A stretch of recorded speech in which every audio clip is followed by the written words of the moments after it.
Welcome back to another edition of the Pagcast. I'm your host, Michael Pagani, joined alongside Owen Sound Attack forward Colby Barlow. Colby, welcome to the Pagcast. Thank you again for coming on. Oh, thank you for having me. So I saw on your teammates' Instagram, and I've been really wanting to ask this question. You guys dressed up as Goose and Maverick for Halloween from Top Gun. That was sick. Who had that idea? Yeah, that was all Gav. Honestly, I wasn't like I know what Top Gun is. I know the movie. I haven't even seen it. But he just said you got to be my partner in crime. So I went with him as Goose. Do you plan on seeing the movie? Yeah. I mean, it wouldn't hurt seeing it. I don't know. I'm sure Gav's gonna make me watch it at some point. Oh, I'm sure of it because obviously, with you being, I assume that you were Maverick to his Goose, right? So Yeah. you got to get that, you got to get that reference there, is what I'm trying to say. Yeah, I know. I was kind of confused. Like he was making references all night, and I was just like, I don't really know what's going I on. have no idea what the hell you're Yeah. talking about. So I was just going along with it as best I could. How have you been doing so far? Obviously, two goals on Sunday, second star.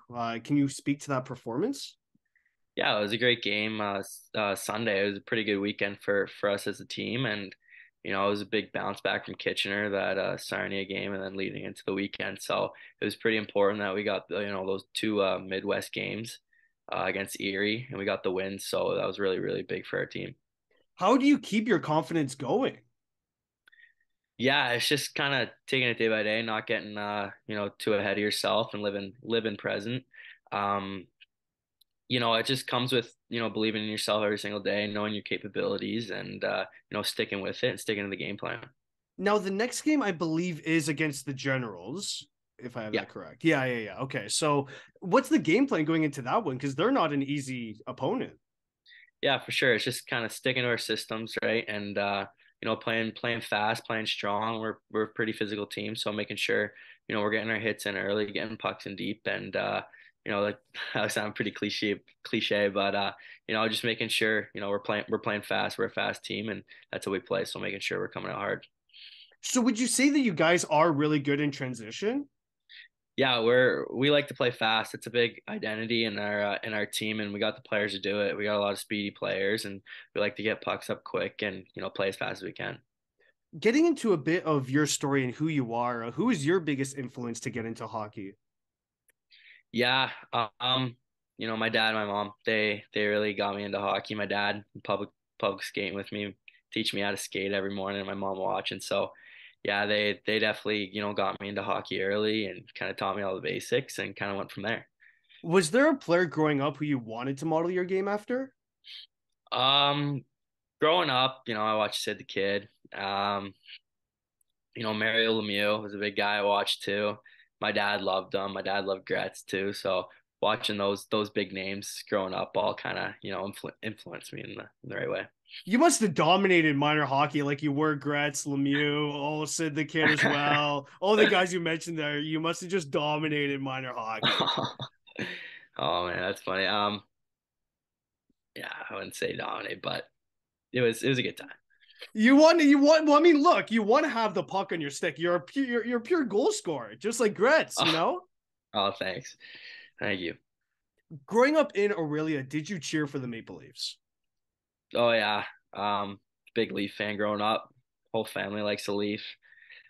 My brother, my dad, all of his friends, they come over watch Leaf games every Saturday. So yeah, we love the Leafs. That's a lot of heartbreak to grow up with. Yeah, for sure. Sometimes, I mean, it's tough to get into, some of the certain playoff games and series, but yeah, yeah. Year after year, it's the same story. I'm just gonna take a wild guess. You might be a Habs fan, but I'm not sure. Yeah, got the hat on, got the sweater on as well. I have my jersey in my closet there. But yeah, big Habs fan. So, and I also have the 3-1 shirt that the Habs were selling when they did in fact come back from 3-1. Oh yeah, So, I that's had pretty to cool. pick that up. But yeah, no, I'm a big Habs fan. So when the Habs did beat the Leafs, man, I was giving it to everyone. Yeah, you're probably pretty pumped, eh? Oh, it pumped me up, man. It was insane because I counted the Habs out. I was like, game five, the Leafs blew them out. It's looking not good. I called it series. I was like, yeah, Leafs got this. Jeez. And everyone thought the same. And I know. next thing you know, the Habs storm back and win, three, game six, game five, or yeah, five, six, and seven. So three in a Yeah, I row. thought the Leafs had it, but I guess not. Before getting to drafted to the OHL, you played with the Toronto Marlboros in the GT. What's it like playing for such a prestigious franchise like that? Yeah, it was pretty cool playing there. I mean, coming from Aurelia, it's a big wow when you go play for, the big Toronto Marlboros is, they're kind of the label down there. So it was really cool playing there, and I played with a lot of good players. I play with Angus and Trist and Zach, and a lot of great guys there, like Johnny and Cisco. They're committed to school, so it was a blast. We had a great team, and a great group of guys and a great coach. So it was an honor playing for them, and it was a lot of fun. Did you ever feel pressure playing with the Marlboros because of how prestigious they are? I mean, I didn't really feel too much pressure. I mean, we had high expectations for ourselves as we're such a good team, but I wouldn't call it, a daunting pressure on ourselves. We just, we're a good team. We knew it, and we performed. You performed very well, 47 and 34 games. And you were actually part of the leadership group that year. Was that a season where everything clicked for you offensively? Yeah, I mean, you know, I feel like, my offensive seasons just get better year by year, and it was definitely a big step in my offensive game playing with, Angus and Grizz, and we had a lot of success together, and it really helped our team. How do you deal with scoring droughts and making sure that, you take the right mindset? Yeah, it's not getting too worked up about it and try not to think about it. Don't hold your stick too tight. I mean, I kind of went through one right at the beginning of this year. I had one goal in 5 games, so it was just making sure I'm doing all the right things first and working hard, and the goals would come if you're doing all the right things and you're working hard every single night. It's just gonna happen. You need one to go off you, and then the floodgates will open. Well, just to, I guess, back off that idea, like I always tell my buddies, like, if you're in a scoring drought, you got to generate chances. And Yeah, if you're generating chances, then you're doing something right, right? yeah. It's all about chances, and if you're not getting any chances, then that's kind of when it becomes a problem. You sit down and talk to your coaches, but if you're getting the chances and you're getting the looks, one just got to go in, and then they'll all start to find their way in the net. One of the better things to come from the pandemic is getting drafted to the OHL eighth overall, like you did. That top 10 included names like Cam Allen, Quinn Musty, and Callum Ritchie. How big of an honor is it to get drafted in the same round as those guys? Yeah, they're great players. I mean, it was a great first round and a pretty deep draft overall, and it was pretty special going in the first round. What do you remember from draft day? Yeah, I was at home, a lot of family, a lot of friends were around. It was pretty surreal moment. Owen sounds such a great organization, and really thankful they picked me. And yeah, it was just a great night overall. When did you realize that getting drafted to the OHL was a legit chance for you? Going into my minor midget year, I knew that it was a possibility if I kept, getting better as a player every single day and sticking with the game plan. So I knew I had a chance to get drafted and just tried to get better every single day, preparing for the draft. Everything clicked for you during your rookie season, 47 and 59 games, and earning OHL first all rookie team honors. How important was it for you when you saw an opportunity to run with it? Because many times rookies are on the sidelines. Yeah, we had a fortunate opportunity there. We had a lot of young guys coming in after that COVID year. I think we had 12 rookies, including the '04 class and the '05 class. So there was a lot of opportunity there as there was just a bunch of young guys. So, I looked at the opportunity and kind of stuck my head down and went to work and, earned it as I was moving out through the year, like positions and, playing on lines and whatnot. So, yeah, it was important to make sure I took advantage of, the opportunity at hand and, it made me successful. You also scored 5 power play goals. How big was it to earn the coach's trust to be put in that situation? Yeah, it's pretty big. I mean, having power play minutes in your first year is pretty. You gotta be pretty thankful, and you gotta be thankful for the opportunity that you're given for sure. So, yeah, I was just thankful for even having an opportunity to play on the power play. Last year, also, you guys made the playoffs. How would you describe that atmosphere? Yeah, playoffs is a whole different beast. It was a lot of fun, especially going in Flint. They got crazy fans, so it was yeah, it was a lot of fun. It was, the best hockey I've ever played, like in general, like the pace and the guys, the physicality, the tenacity of the game was just amazing. It was so much fun, and we came up short, and we still remember that, and we're getting ready day by day, every day, taking day by day, and just waiting for that moment. Was that kind of like a wake up call to you for like the OHL? You're a rookie and you're like, oh my God, like, holy shit, this is how playoffs is. Yeah, I mean, I wouldn't say a wake up call, but it was just, an eye opener. Just Yeah. it's another step to the league and another step to the game in general in the OHL. Do you have any playoff superstitions? I wouldn't say I have any playoff superstitions or superstitions in general. I kind of try to stay away from that because, if something doesn't work out, you kind of have in your mind, like this could go all wrong. So I try to stay away from all that stuff and, just do something new every single day. With you being such a dangerous player, Flint had to game plan around your scoring prowess. What's it like being that type of player? Yeah, it's how do I word it? It's tough, but it's an opportunity. Guys are on you, guys are keying in on you. It's an opportunity to get better and to learn how to play through that because guys are just gonna keep keying in on you if you're producing and whatnot. So it's an opportunity to learn to do new things and produce in a different way. If they're locking you down scoring, that's blocking a shot, making a big hit. So you learn how to expand your game like that, and you learn how to build off it. Did you find that with the playoffs, the ice got a little bit smaller because of how tight checking it is? Oh yeah, for sure. I mean, um, how fast the game is and how physical it was, and we're both two really physical teams, and all board battles. The ice did gets shrunken, and there wasn't a lot of room to dipsy dangle, and it was hard nosed, hard Greasy shot. action. Yeah, that's for sure. How good did it feel to score your first OHL goal to get that monkey off the back? Yeah, it's pretty special. I just got shivers even thinking about it. It's just in your first game, it was pretty special night to score your very first goal, and against London too. Owen Sound's rival. It was pretty special for sure. And you scored it in their barn, right? Yeah. So that has to make it extra special, kind of silencing the crowd there. Yeah, it was pretty cool. What was the score? I think it was the 2-1 goal to go ahead. So it was a pretty cool goal, and it was on the final three. It was a great play, and yeah, it was just special, like I said before. This season, I guess a lot has more opened up. Teams are traveling, to further distances. Did last season ever get repetitive for you going up against the same team like 8 or 9 times?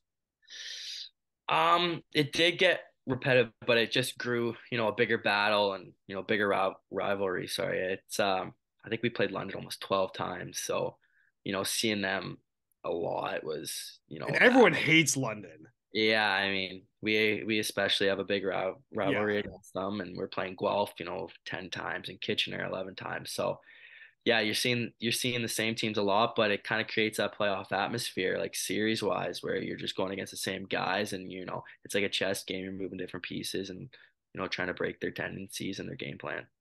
What does it mean to you for being part of the leadership team for Owen Sound this year?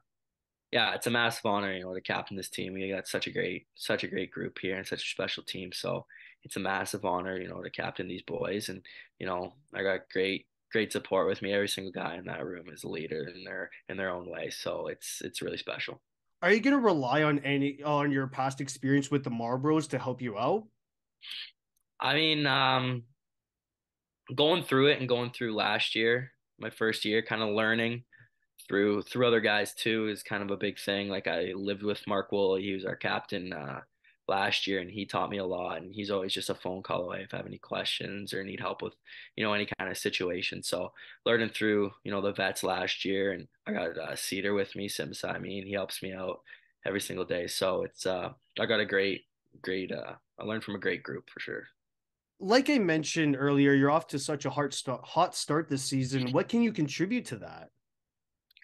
Yeah, I mean, just continue to, do all the little things right every single day and lead by example for the team. And that's working hard, finishing hits, getting pucks out. And usually when you're doing that, the offense will come. So just continue to do all those things every single day. Besides the main, obvious accomplishment being winning the OHL, what are you hoping to accomplish, personally?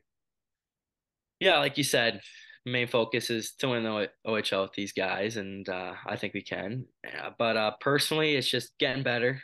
Like I said, every single day, taking it day by day, enjoying the moment too, living present because it goes by so fast, and you don't want to get caught up in thinking it's your NHL draft year and stressing about it. It obviously it's in the back of your mind, but making sure you're just taking it day by day, like I said, and like enjoying the process and whatnot. And yeah, I definitely need to produce for the team offensively throughout the year, and by the end of the year, get drafted. Have you played in any teddy bear toss games? Because man, those are awesome. I did, and I actually turned the puck over for Flint to score their teddy Oh, bear goal. So I well, was that's actually one way to remember it. yeah. So I do. I have played a game, and that was the reason why they threw it for the wrong reason. So yeah. Well, yeah. I mean, have you played in any like home Owen Sound teddy bear games or no? No, no, we haven't had Oh, any. it's coming. See, this is where you can make up for the mistake. Yeah, for sure. Because you Hopefully. have that in the back of your mind and you're like, okay, I got to produce offensively, like you've been saying. This is the time to do it. Yeah, that would be pretty cool to score that goal, but. Speaking of the NHL draft, you're obviously a prospect for this summer's draft. How is this season going to help you prepare for that? Yeah, we have the OHL is a tough league, so it's going to prepare me every single night, to play a complete game and to, learn every single night and continue to build myself as a player. And, I got great teammates around me that compete hard in practice and that we all hold each other accountable and make each other better every single day. So just that itself will, help me prepare for next year. Have you leaned on anyone on the team and how they handled their draft experience? Yeah, I definitely talking to Cedar a lot. He kind of gave me, his like what happened to him, and he kind of got caught up and like he told me just thinking about it and stuff. So he's told me really just to live present, go day by day, and take it one step at a time and just have fun with it is kind of what he's been telling me, and I've definitely taken that to heart. Well, you're mentioning day by day a lot. What is your game day routine? A game day routine. Yeah, game day routine. Yeah, so it just goes, we got breakfast club in the morning, go in, roll, stretch, bike for a bit for about an hour. Um, shower, come home, eat a decent meal like eggs and toast, and hit the hay for a bit, have a quick nap, and wake up around 3, have a pregame meal, um, head to the rink around 2.5, 3 hours early, and stick handle, roll again, stretch, do some activation, and then we got the team stuff and go and play. Do you play sewer with the boys? Oh yeah. Oh, yes, finally. That's awesome. I've been looking to find someone who plays sewer. Like, no one plays it. Really? Yeah. Hmm. And I'm like, how? Yeah, It we're is real such for a sure. good, like, team bonding and, like, good warm up game. Oh yeah, we throw the football around too. Are Yeah, you we're QB? no, I wouldn't say The that. team wouldn't allow you I to don't have do a good that. arm. I don't have a good arm. Yeah, you'll probably be turning it over more often than not. Yeah, probably for sure. Uh, what has been your most favorite arena to play in this season? Ooh, I gotta say the odd Kitchener's barn. It can be a tough barn to play in, but I seem to like playing there, and I don't know, I just get a good feeling whenever I play there. I don't know why. It's just kind of the vibe I get, and I love playing there. How about your least favorite? Ooh, I don't really like going to Windsor. They got a pretty dark barn. It's big, it's tall, kind of Dude, I've seen yawning on photos. you. It is very dark. Yeah, so it's kind of tough to play there sometimes, but it's still a sick rink. It's just Oh yeah. hard to play in sometimes. Yeah, Well, because like the sight lines aren't the best. yeah, I know. So when the puck goes in the air, the seats are dark too. You can't really see. So yeah. As we're closing off this interview here, do you have any advice for younger players? Yeah, just to stay true to yourself and work hard every single day. I mean, you can accomplish anything if you work hard and put your mind to it. I know it does, hard, you hear that all the time, hard work beats skill and skill doesn't work hard, right? So it's just, making sure you stay true to yourself, work hard and just try to get better every single day. Be better than you were yesterday. And you're taking a step in the right direction. So just keep on that and just be a respectful person, a good human, and good things will happen for you. Awesome. I'd like to thank again Colby Barlow for joining me on today's Pagcast. Thank you again, Colby. Yep, thank you.